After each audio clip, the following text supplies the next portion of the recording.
मालिक को बाएं से भी देख सकूं, दाएं से भी देख सकूं, सामने से भी देख सकूं, आगे से भी देख सकूं, पीछे से भी देख सकूं। मालिक के तन पर से मेरी नजर कहीं हट न जाए। मालिक का रोंगटा रोंगटा मेरे लिए दृश्य सदा बना रहे। मालिक के तन को अच्छे ढंग से मैं देखता रह सकूं।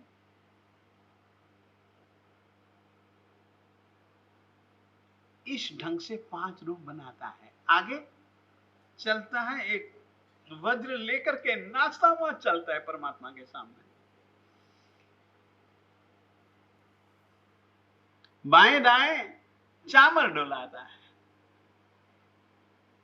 कलिकाल, माफी चाहता हूं, जैन परंपरा के परम दार्शनिक सिद्धसेन दिवाकर जी महाराज साहिब एक बहुत सुंदर कल्पना चामर के साथ देते हैं। यूं डुला रहा है, मानो जगत के जीवों को संकेत देना हो। ऊपर उठना है तो पहले प्रणाम करो, फिर ही तुम ऊपर उठ पाओगे। फिर से कहना,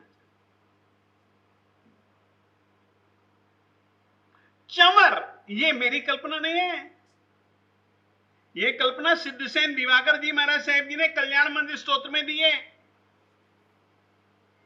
कि वो चामर ऊपर नीचे ही क्यों, केवल एक ही कारण, चरणों में गिरो ऊपर उठोगे, चरणों में गिरो ऊपर उठोगे। जगत के जीवों को यह जन्म के समय ही संदेश मानो न देना हो। ये इंद्र इस रीति से 2 रूपों में चामर डोला रहा है, और एक रूप परमात्मा को गोदी में लिया हुआ है, हृदय के सामने।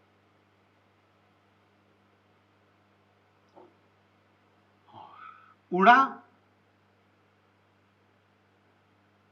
5 रूप मेरु पर्वत पर पहुंचा, अति पांडु कंबला शिला पर बैठा, सबसे बड़े इंद्र ने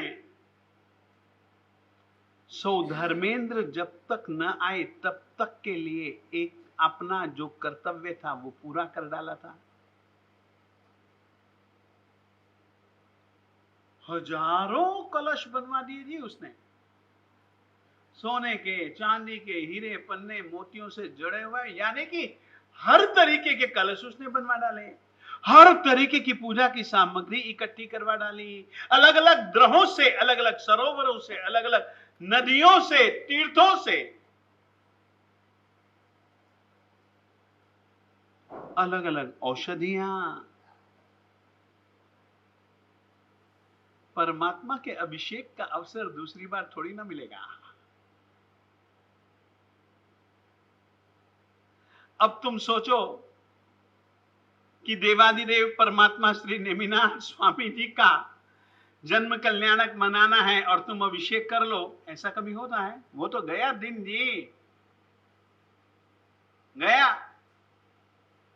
उस दिन जिसने मजा लूट लिया लूट लिया, अब तुम लूटना चाहो लूट सकोगे? बड़ा मुश्किल है जी, अगले साल का आएगा, इस साल का तो गया।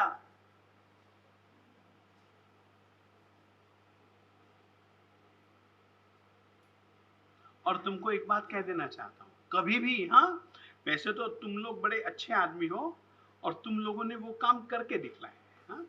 मैं वैसे भी तुम लोगों ने महसूस किया होगा कि मैं कभी भी किसी की झूठी या सच्ची दोनों प्रकार की प्रशंसा नहीं करता हूं। मैं सच्ची प्रशंसा भी नहीं करता हूं, पता नहीं कब उससे उल्टा हो गया तो बड़ा डर लगता है यार, और झूठी प्रशंसा करने की आदत ही नहीं है। आप सोचिए, मानो, कल्पना करो मैं समुद्र के किनारे जाने वाला हूं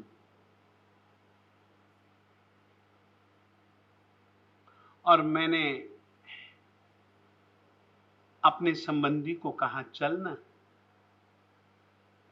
उसने बहाना मारा, काम है, काम है, और उसने मुझको कहा तू जाता है जाना, आने के बाद पूरे का पूरा वर्णन सुनाना, आने के बाद पूरी की पूरी बात बताना। वैसे आज सुबह सुबह ही मैंने रतन सुंदर जी का पत्र पढ़ा, तो उसमें उन्होंने लिखा तू पाकिस्तान जाकर के आया, तेरी गुरु भक्ति है, अब जब मिलेंगे तब तेरे से कहानी सुनूंगा पाकिस्तान यात्रा की। याद रखना, कहानी एक अलग चीज है, पाकिस्तान की यात्रा में जो एक मस्ती लूटी वो एक अलग चीज है। अरे वर्णन वर्णन होता है यार, अनुभूति अनुभूति होती है। अनुभूति को तुम लाख चाहो उतारना, शब्दों में नहीं उतारा जा सकता। लाख उतारना चाहो, अरे यार समुद्र के किनारे पर मैं टहल रहा हूं, बड़ी मस्त मस्त हवा है, लहरों में ऊंचा नीचापन देख रहा हूं, मजा लूट रहा हूं। अब आकर के मैं उसका वर्णन करूं तो उसको क्या है, कुछ वो लहरों को देखने का एक मजा वो पालेगा क्या? पालेगा क्या?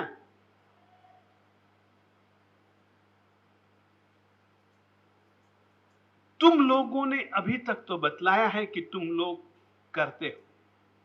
हमने कहा कि चलो भैया एक वरघोड़ा पूरा हुआ, दूसरे वरघोड़े में जुड़ो न जुड़ो, तुम सभी दिन आ गए। और एक अच्छा, इस क्षेत्र में एक अच्छा सा माहौल कि जैनी महात्माओं का कोई चातुर्मास है और ये उनका परमात्मा का निर्वाण कल्याण का दिन है, जिसको लेकर के जुलूस निकाला जाए। कैसे जय जय श्री पारसनाथ,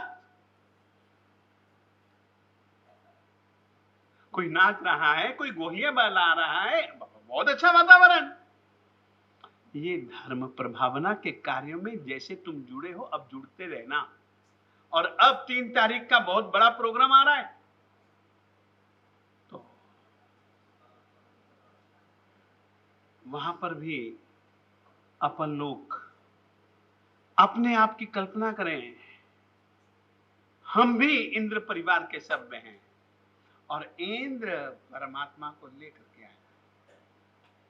12वें देवलोक के इंद्र ने सभी देवताओं को आज्ञाएं दे करके नदियों का, ग्रहों का, पहाड़ों का, तीर्थ जलों का, विशिष्ट स्थलों का जल मंगाया, औषधियां मंगवाई, सब कुछ उसने तैयारी कर रखी है।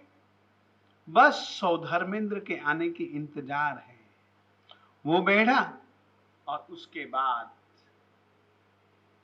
बारी बारी से, वहां कोई बोली बोली नहीं होती है, अपन झगड़ते हैं इसीलिए अपने लिए बोलियां हैं। वहां पर तो एक व्यवस्था बनी हुई है, चुपचाप व्यवस्था से अपन तो वासक से भी पहले लेने के लिए न जाने कई बार लाइनें बनाते हैं और कई बार लाइनें तोड़ते हैं। वहां ऐसी व्यवस्था नहीं, बिल्कुल बराबर, एक के बाद दूसरा, दूसरे के बाद तीसरा, तीसरे के बाद चौथा, सब के सब इंद्र कर लेते हैं, इंद्राणियां कर लेते हैं। अब सौधर्मेंद्र सोचता है सबने तो कर लिया, मेरा नंबर तो आया ही नहीं, मेरा नंबर तो आया ही नहीं, मुझे भी तो अभिषेक करना है। ये अभिषेक के आनंद को मैं कैसे गंवा सकता हूं? सब जनों ने अभिषेक कर डाला, क्रम से देवियों ने, इंद्रों ने, देवों ने, देवियों ने, सबने अभिषेक कर डाला। सौधर्मेंद्र ने ईशानेंद्र को बुलाया, सौधर्मेंद्र के पास ईशानेंद्र आया। अब देखिए, इस बीच में एक छोटी सी घटना घट गई, क्योंकि अपन तो भगवान श्री महावीर स्वामी जी का जन्म कल्याणक बना रहे हैं, जन्म अभिषेक कर रहे हैं। एक छोटी सी घटना घट गई। अभी अभिषेक चालू नहीं हुआ। श्रमण भगवान महावीर स्वामी जी ने सोचा, अरे क्या बात है, इंद्र आज्ञा क्यों नहीं दे रहा मेरे ऊपर अभिषेक करने के लिए? मेरे ऊपर अभिषेक करने के लिए इंद्र आज्ञा क्यों नहीं दे रहा? माना पहले देवलोक का इंद्र और 12वें देवलोक का इंद्र बहुत बड़ा अंतर है पुण्य का, और पुण्य में अंतर के कारण से बाहरी संयोगों और आंतरिक संयोगों में बहुत बड़ा अंतर है। तो भी 12वें देवलोक का इंद्र जब तक सौधर्मेंद्र आज्ञा न दे तब तक अभिषेक नहीं कर सकता। एक मर्यादाओं का पालन। सौधर्मेंद्र ने मुझको गोद में बिठा रखा है, आज्ञा नहीं दे रहा है। जन्म से ही अवधि ज्ञान के धारक,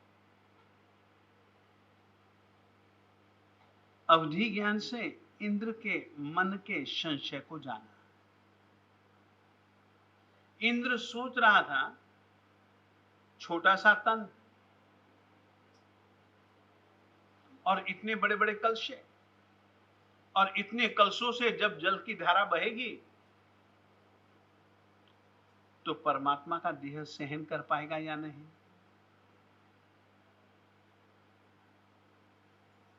अपन तो श्रमण भगवान महावीर स्वामी जी के विषय को ही लेकर के चल रहे हैं।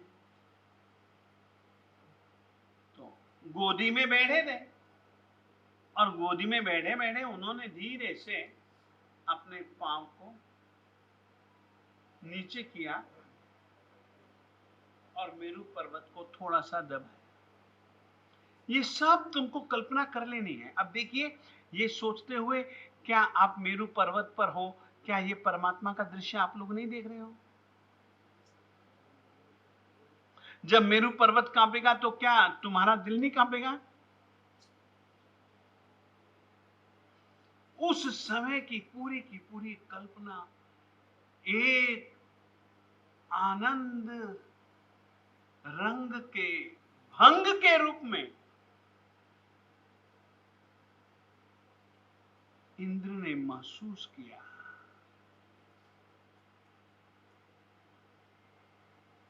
माफी मांगी, अभिषेक के लिए। ये सब कल्पनाएं, इंद्रों का आना, परमात्मा के द्वारा इंद्र के मानसिक संशय का निवारण करना, सब विचारना। परमात्मा श्री शांतिनाथ स्वामी जी के भी अभिषेक की ऐसी ही कल्पना करनी चाहिए। परंतु वहां पर मेरू पर्वत को हिलाने विलाने की बात नहीं है। ये तो हम भगवान महावीर स्वामी जी के हैं। तो अभी मैं आप लोगों को भगवान महावीर स्वामी जी के जन्म कल्याण से संबंधित ये घटना सुना रहा हूं।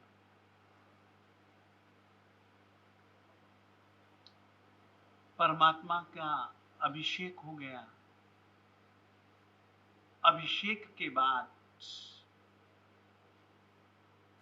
सौधर्मेंद्र ने ईशानेंद्र को परमात्मा अपनी गोदी से उसकी गोदी में बिठलाए, उसको सौंपे, और उसने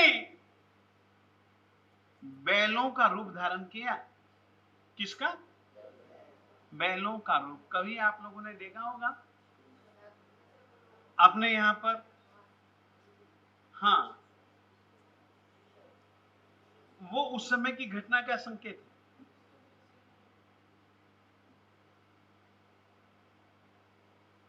कि सौधर्मेंद्र बैलों का रूप धारण करके अपने सींगों से अभिषेक करवाना है। जल धारा सीधी परमात्मा के ऊपर। ये ईशानेंद्र उस समय परमात्मा को गोद में लेकर के बैठा है। ईशान दूसरा दिवलोक है।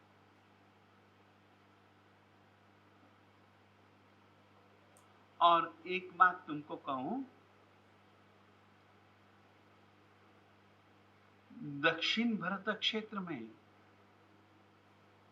जो काम सौधर्मेंद्र करता है और दूसरी तरफ के भरत क्षेत्र में वही काम ईशानेंद्र करता है।